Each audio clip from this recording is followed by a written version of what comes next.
The Zamfara state government says it has uncovered a major examination fraud involving thousands of so-called ghost students in the 2025 WAEC and NECO registration list. An irregularity that reportedly cost the state about 330 million naira. Governor Lawal says the fraud was carried out by examination officers working in collusion with some principals of public secondary schools in the state. Theophilus Zarufai reports. Zamfara is among the northern states that fully sponsor WAEC and NECO examinations fee for eligible students in public secondary schools.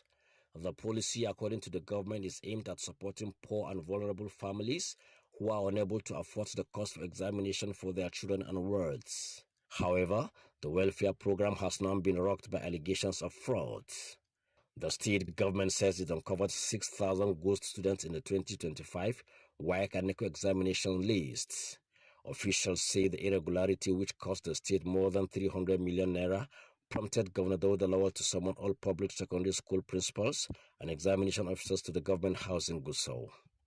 Addressing the gathering, the governor described the act as fraudulent, unethical and unacceptable. You bring outside schools students and you inject them into your schools, and we're paying for them with your connivance.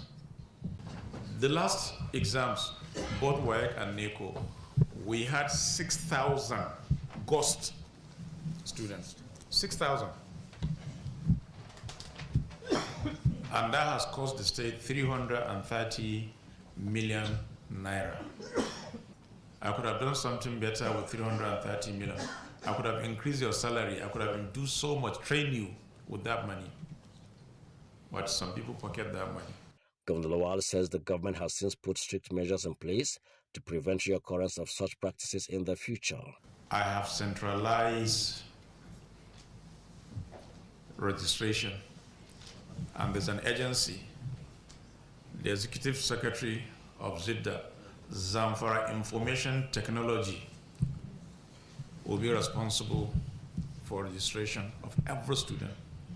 We want to help people, we want to help the masses, those who cannot afford to. That's the essence of government. We want their children to go to school, to have access to education, like every other person. As part of broader reforms in the education sector, the governor also directed the regular transfer of school principals away from their local communities to improve oversight and performance. He further ordered the construction of staff quarters in all public secondary schools across the state to enhance discipline and accountability. Theophilus Zarufai, TVC News Gusau. We'll take a short break now and return for a conversation for tonight. Please stay with us, everyone.